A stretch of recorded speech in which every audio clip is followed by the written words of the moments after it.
So the first question we already explored about how the modern Jewish religious movements have adapted identity questions. The second one is, if you were to criticize secular humanistic Judaism from the perspective of another Jewish identity, what might you say?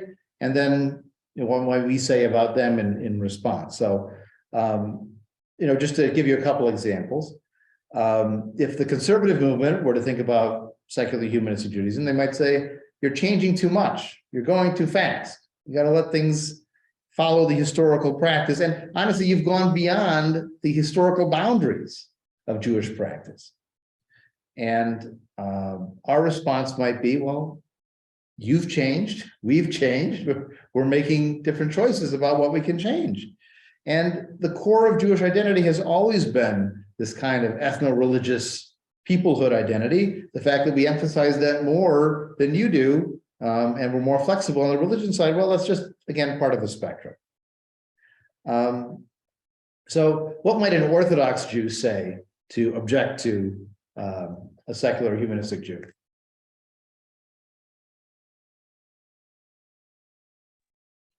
Well, I mean, I would say clearly that you're not emphasizing the practices, the religious practices, and you're probably ticking off God. Right. You don't accept the idea of a Sinai revelation or a covenant that lasts forever. You're breaking all the rules, the ritual practices. And so you might be a good person, interpersonally, but you're not doing it for the right reasons. You're not accepting the concept of mitzvot, commandments that you have to follow. Right. So what might our rebuttal be? Well, I don't want to always talk. Well, you can talk and other people will talk too. So. Yeah, well, I mean, for us, I think that we reject the rigidity which comes with, the orthopractic kind of approach, which is saying like, well, if you don't do the right prayer on the right day, then it doesn't count, and then you're not a good Jew, and all of that. What we're looking more for is the spirit of what this is about in terms of an ethical system, and the cultural aspects of it that you embrace, but they're too wound up within all these different ideas that are quite frankly misogynist and in some ways even racist, in some of the ways that they practice. I mean, I can't, as far as the Orthodox go, I can't tolerate the way they treat women. Well, the ultra-Orthodox for sure. Yeah. There are some modern Orthodox branches that actually ordain women in some clergy capacity. It's not, they don't always use the title rabbi, but they do allow women to obtain that kind of ordination. Again, this is on the left end of the Orthodox world. The ultra-Orthodox obviously are much more restrictive in that respect.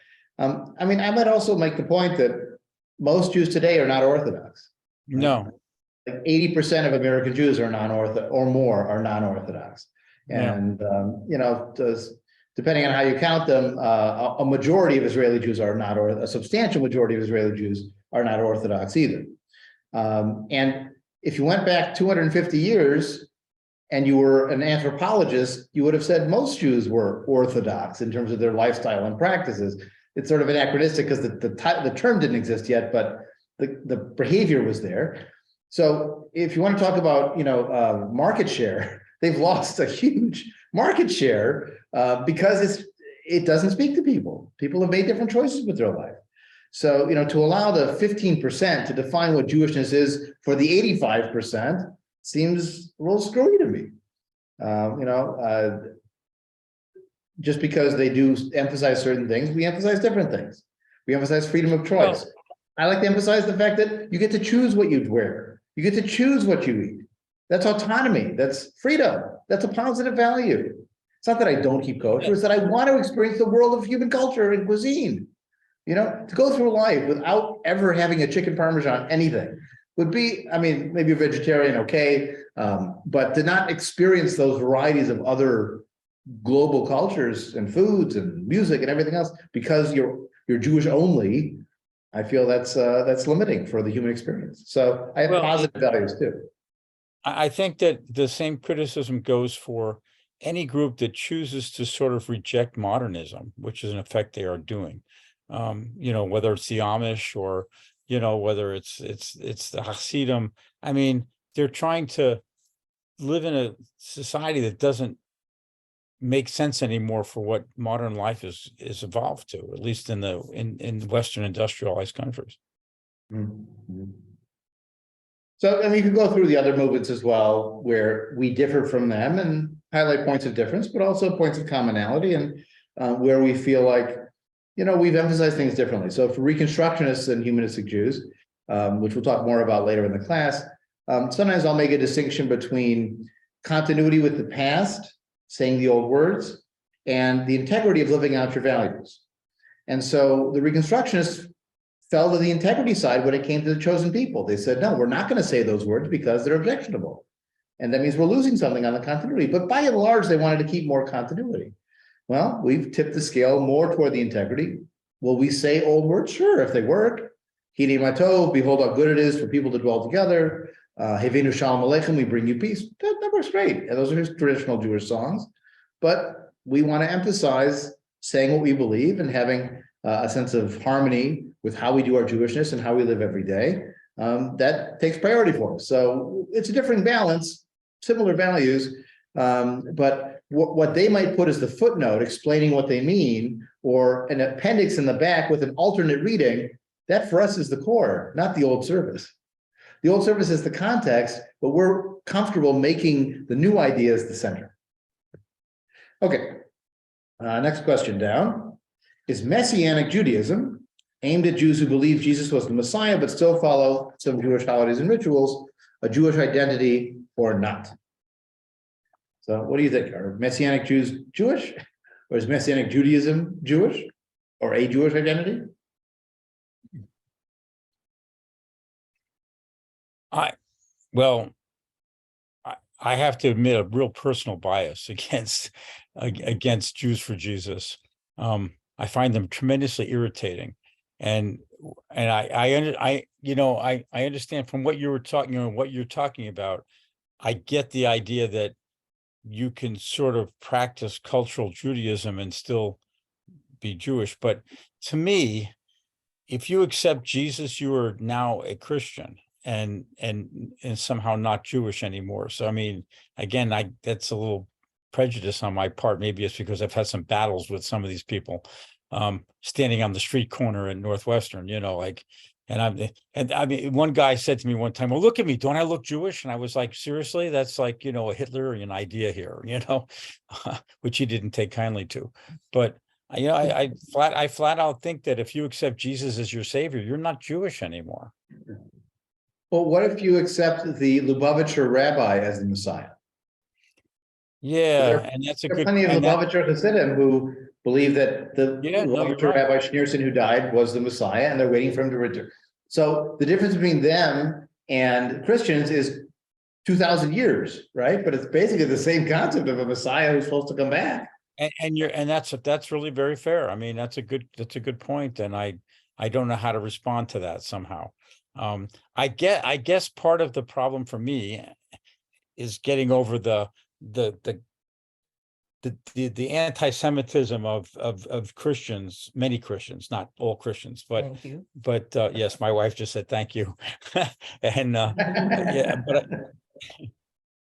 but I mean, you know what I'm saying though. I mean, there's a real history of persecution, and so when they kind of look at Jesus as the Messiah, they're kind of joining the other camp in a way. But you make a good point about Dachsim. I don't know. I don't have a good answer. It's hard to call it a Jewish identity. It's also hard to call it a Christian identity because they want to have their cake and eat it too. Right. It's they got a foot in both worlds. Right? And we also have to remember that there'd be people who are happy to kick us out, because we're Jewish and secular, or Jewish and humanist, and we're drawing from other sources. And so they would say, well, you can't be both. That's both in the religion category. And so they would say you have to be Jewish or in that respect. So, defining ourselves in while kicking them out is not necessarily a nice thing to do. And the people doing it are Jewish by birth, right? So if you're doing the biology thing, that counts. They use Jewish culture as a basis for community practice. So it's not so simple. On the other hand, one could make an argument, a credible one, even from our perspective, that they're sort of beyond the peoplehood sense. Because first of all, some of them are actually missionary efforts from Christian churches. They're not just sincere believers in this. They're an effort to make Jews disappear and make them part of Christianity. And so some of the language in that statement you might have seen talked about the fate of the Jewish people and sincerely identifying the Jewish people. Well, in those cases, we're looking for the destiny, the future of the Jewish people. And if your goal is to wipe us out or to assimilate us out, then that's not a positive Jewish identity. And we could say that there are enough secular Jews that the general Jewish world doesn't reject them. But it's very hard to find a Jewish community that accepts a Messianic Jewish congregation as part of their spectrum of Jewish communities that allows their rabbis to come to the Board of Rabbis meetings and so on. So, maybe that cultural communal self-definition of excluding them carries some weight. It may be that Christianity is different than Judaism, right? Because Christianity can cover many peoplehoods. You can be Nigerian and Christian. You can be Coptic Egyptian and Christian. You can be Western European and Christian. You can be Eastern Orthodox and Christian. You can be Filipino and Christian. You can be Korean and Christian, right? But when you're Jewish, it's your peoplehood too. You're not just a Jew and a Kurd. You're a Kurdish Jew, which is the way Jewishness is expressed in Kurdish territories and language. So it's a different dynamic. But Islam and Christianity, as these missionary religions, have many peoplehoods under the umbrella of a belief system. There's an affirmation of faith that makes you Muslim. There's this concept of believing Jesus, salvation by faith. And so once you're doing the believing thing, that seems to put you in a different category that is defining you as those other religious heritages, those other religious traditions that historically have been seen as one or the other in opposition. Now, as I said, there are some people who are raised, exposed to both religious traditions and identify as both in some way. I don't know how they both believe and don't believe in Jesus at the same time, but they find ways to, float in both pools, so to speak. So there is a difference, though, between the people that I've run into who are Jews for Jesus, who really don't practice Judaism. What they've done is they've become Christians, very clearly. They've converted, but I'm aware that there are also some Jewish groups that accept Jesus the Messiah, but still do everything else Jewish in holidays and things. And they add a few words to blessings and so on to talk about Yeshua, Jesus, but they do Passover Seders, they do holiday services, they do Torah study. Actually, when I was a junior or senior in college, there was a graduate student at the Yale Divinity School who was taking a class in Jewish Bible interpretation, but he was a sincere Messianic Jew. And it was an interesting experience because he was fully a member of the class and he was offering commentary and so on, but he would read the stories a bit differently. So, for example, the Binding of Isaac story, which is the famous narrative where Abraham takes his son to sacrifice him on a mountain and then is stopped by an angel at the last minute, following divine commands as a sign of his faith. This guy pointed out that for Christians and for Messianic Jews for that matter, when you read that story, it has a different resonance because they do believe in another father who is willing to sacrifice his son. But in their case, it's God with Jesus, right? So the Binding of Isaac becomes a prefiguration of the sacrifice of the firstborn. And that's why in a lot of Christian art, the Binding of Isaac is called the sacrifice of Isaac, even though Isaac isn't actually sacrificed, but it's seen as a prefiguration of the Christian concept of Jesus as the Lamb of God, so to speak, who was sacrificed in place of people. So it's really a fascinating phenomenon. Again, does it hurt us or help us if these people identify as Jewish? Well, I think it also depends on what their ultimate aims are. If their goal is to live a meaningful Jewish life in their own community with their own beliefs, well, that's what we do. If their goal is to turn us into them, well, that's what we don't do. So that bridges into our next question. How do we respond to questions of contemporary Jewish pluralism? Is it a good thing or a bad thing that there are many Jewish options? What was the last word? Well, I mean, I don't think it's a bad thing. I mean, because you have choices. I mean, what was a bad thing was when there was only one way to do it and they were sort of forced to do that, or you're ostracized from the community, and here we've opened things up and saying like, there's different ways of doing this and it's still part of our community. And I don't think that's a bad thing. Just more easily than other sections of Judaism probably do. Well, we could be intolerant too. I mean, we could go and say all those people saying all those things they don't really believe, they're all hypocrites, and why are they wasting their time and are ridiculous? And we have people that take that approach historically and even today. But in general, I like to take the approach again of the streams and flavors, that people are making different choices, what works for them. And that people are free to make their own decisions, and not all their choices will match us, but that's fine. That's good that they're able to live in a free society to make those choices. And even more important, in biological evolution, diversity is a positive asset, because who knows when the environment will change and different skill sets and abilities will be needed to survive. So there was an old line attributed to Henry Ford, may his name be blotted out for all his anti-Semitic crap. But supposedly he said you can have a Model T in any color you want as long as it's black. They actually used black because the paint dried faster, or blacks. That's why they. But by the end, and there's the last few runs of the Model T in the 1920s, even Henry Ford had to offer multiple colors because people wanted choice. They wanted the chance to choose. So if you say there's only one Judaism and it's black hat, or Orthodox, then it's not going to work. The more choices that are out there, the more people can enjoy bagels and flavors or enjoy Judaism's and variety of Jewish life. And the more successful we'll be in finding a good Jewish fit for every person who identifies as Jewish. And I'll be honest, if we want to be tolerated by other Jewish communities, we should be nice. Going around saying you people are all hypocrites is not the way to win friends and influence people and to get on the board of rabbis and to have people refer people to you. There are secular Jews who would go to a conservative synagogue and say, I don't really believe any of this stuff. I'm not interested in the prayer services. I want a book group and I want to meet other Jewish people. And I'm really an atheist and I don't, I feel uncomfortable with the services. Well, maybe the rabbi would say, okay, try us out, see how it works. But it might be that the better fit for you is this other synagogue down the street. And we might say the same thing if someone comes to us and wants gender segregated services. We don't do that, but there are places that do. And if you want to go to one of those, then that's up to you. So the idea is finding the best fit, and the more options there are, the more possibility there is of finding that best fit. So we have a place on the spectrum, but it's a spectrum. The next one was, what are some of the problems with identifying Jewishness as a religious identity? And what about as a biological or ethnic identity?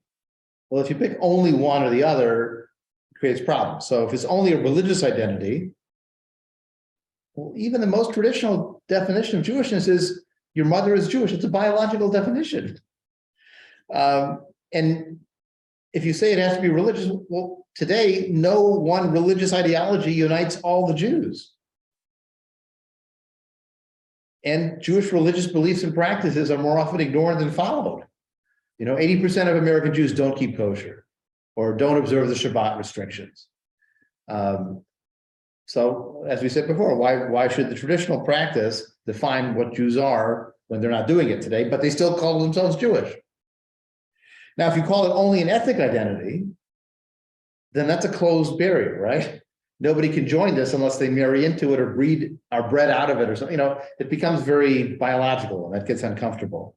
Well, it also becomes the basis of a lot of the racism and oppression that has occurred over 2,000 years. I mean, not just in the Holocaust, which is, of course, the most extreme example, but throughout history, identifying people ethnically as a Jew, now you have to live in the ghetto or you have to, there's always been a way to hammer people instead of saying, accepting that they might be something just different, but not. It's not a biological thing. You can't marry somebody who's Jewish because you pollute the bloodline, blah, blah, blah. Oh, right, like that holy seed concept, right? I mean, you don't want to mix, and Ezra the priest, when he talked about the holy seed, told them to send away their foreign wives and get rid of them because they're polluting the holy seed. Right. So that's a balance, right? And it just feels parochial. It feels tribal compared to this universal humanist ideology that all people have human rights, and we learn from all of human cultural expression, and we learn from science, which is a universal human endeavor. I mean, these are all universal ideas, and then we're going to say that we're this parochial ethnic group that doesn't want to mix with anybody else. Besides, which is simply not true. I mean, you look at all those faces that you showed before. Right. I mean, it's a nonsensical idea to suggest that there's a actual biological. It's like saying Catholic is an ethnicity. I mean, it just isn't true. Well, I used to joke that there's, there isn't like Methodist food or Methodist culture, but actually people who are raised in certain, Methodist churches, or certainly there are ethnic Lutheran churches of differing varieties, because it wasn't just the Lutheran church broadly, it was the Norwegian Lutheran church or the Swedish Lutheran church that has, in America, religion becomes a proxy for ethnic identity, just like you had Irish Catholic parishes and Italian Catholic parishes, and, crossing the lines in those wasn't so easy either. So in the end, the diversity of Jewish ethnicities shows us that just an ethnic or biological identity isn't enough. We need this sort of fuzzy peoplehood, I think, to really encompass the range of what people mean when they talk about people who are Jewish or being Jewish themselves. So the sixth one is evaluating the statement of the International Federation in more depth, which I don't want to get into the parsing of words and so on, but it is worth looking at and thinking, how might I say this differently today? This was done in 1988, so maybe we would have talked about multiple identities, or we would have talked about, certainly more gender inclusive options instead of himself, herself, that kind of language. And we didn't include the opt-out there. There was no opt-out in that statement as it was written.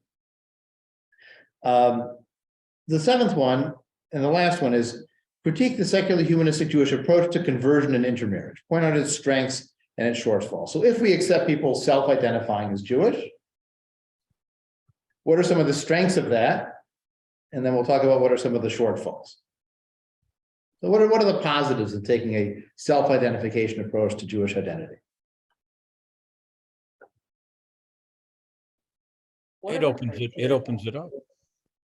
Sorry? That's what I have trouble with. What are the criteria that you're using to evaluate strengths and weaknesses? Because depending on who you ask, it's going to be different strengths and different. Okay, I'm asking you. Sure. I want opinion. I'm not looking for objective scientific analysis. I mean, look, some people will say the fact that it's bad because you're letting in people who don't belong here. For some people, saying it's open is good because you're letting in more people, and that's a good thing. And you're being nice. They want to be a part of this, and you're saying welcome, as opposed to no, you have to go do these and jump through these hoops and go through all this stuff before we'll let you in. Well, we had a discussion about this with some of our Israeli rabbinic colleagues about 15 years ago.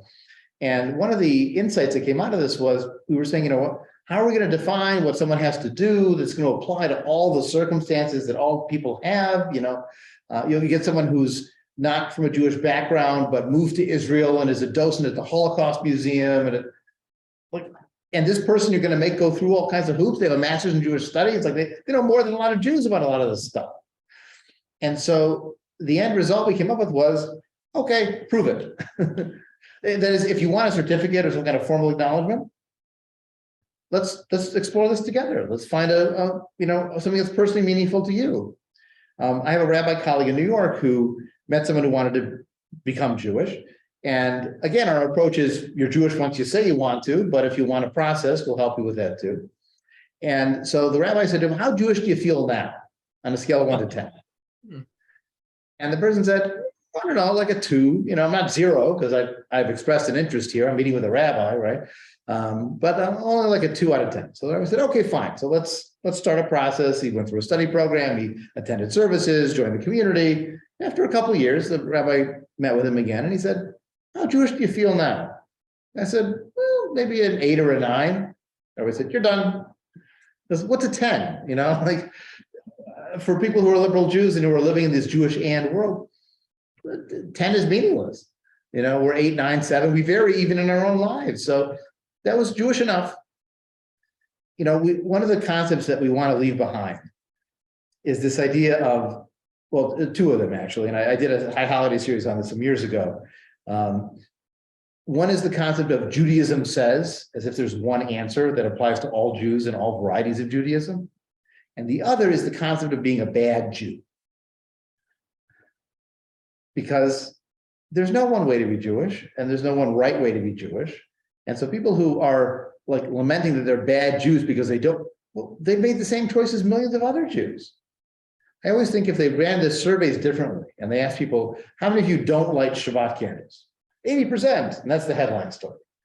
But they listed as how many light Shabbat candles, and then all these people feel bad because they don't do what they're supposed to do. And the reality is that people are making different choices all the time. And, you know, our affirming of that self-identification is part of that process of letting people choose it in their own way. Now, I will say that sometimes that approach doesn't work. You know, you get this concern now that when I wrote this curriculum 20 years ago, it wasn't part of the conversation, called cultural appropriation. Right? You think of the case of a woman named Rachel Dolezal, who identified as Black, and people felt very cheated when it came out that she had no Black ancestry and had simply assumed the identity of a Black woman. And so some people might feel that our style of approaching Jewish identity facilitates that. Or there's that famous Seinfeld episode where someone converts to be Jewish just so he can tell the Jewish jokes. He converts for the jokes. And that feels like really inauthentic and clunky and offensive in some way. So it's a tricky balance. Have you seen examples of that happening in real life? No, it's the thing. It's a sitcom setup, right? But how many people are really going to go through this just for the jokes or just to, you know, claim an identity that they don't really sincerely feel? You know, there's an old saying attributed to Moshe Dayan that whoever's crazy enough to want to be Jewish deserves it. Like, it's not like people are signing up for this, you know. Yes, I want all these people to hate me and target me. It is not, you know, the kind of thing that people are rushing to do for social acceptance. If they do it, it's because they have a sincere impulse to do it. Or they're exploring, if they're marrying someone Jewish, maybe they're exploring what their partner's identity is and they want a shared identity for the family, and that's fine. We don't require them to convert to marry them. We're happy to celebrate people living Jewish and lives in their families too, you know, and to have their kids be connected to both sides, as we've talked about. So our approach to intermarriage is welcoming diversity and letting people make their own choices and having families include multiple cultures and religious heritages, but you know, that has its other complications too. You know, not everyone will accept people that we marry or the kids in our school as Jewish in every Jewish circumstance because of that open approach. And this is the price we pay. I sometimes get people who ask me, you know, will the Orthodox recognize your conversions? And I say, no, but if I lived my life by their standards, then it wouldn't be my life. In the end, I have to do what's meaningful to me and find a community that shares my values. And it works for us. And if others can't accept it, it's their loss. And I think of all the people who have joined our community or who are married to Jews and are members of our community without themselves identifying as Jewish, who have brought positive energy and activism and focus and community to our congregation. And we would be much the poorer if we had told them, no, you're not welcome here, or only the Jewish person could be a member, or I won't do your wedding, but you can pay us dues, or any of these other compromises that other communities have done. Our full affirmation of their involvement and their ability to have a foot in both worlds, I think, is a positive that has enriched our community, and it's impoverishing the other ones that reject them. So, any last thoughts, comments, or questions? Everything you wanted to know about being Jewish in 90 minutes or less? That works. All right, well, it's complicated, I think. I mean, and I think that's, yeah, I just wanted to bring up one thing that came a few years ago. I was in Evanston, and I was approached by 2 young men who were dressed as sort of Orthodox, with the hats and the black hats and the coats.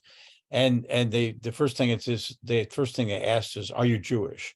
And what they were doing is they were trying to convert you, from whatever Jewish you were, and make you feel guilty and go to sort Orthodox services kind of thing. Or at least to get you to do a practice right there and then that builds onto something else. Which I didn't appreciate very much, actually. Well, my daughter asked, what would I say in that circumstance? And I have two sort of Yiddish phrases I would use. One goes back to a story of a Holocaust survivor who was approached on the street in the late 40s by someone saying, we need a 10th man to come daven to do his prayers at this minyan, this prayer quorum that we're organizing. And the person who was a Yiddish writer said, Ich hab schon gedaven, which means I've already prayed. And a friend of his who was walking with him knew how secular he was. And he said, Chaim, when did you pray? He said, 1936. So if you tell them I've already prayed, and if they ask when, you say, when I was 15, and then, and that was enough.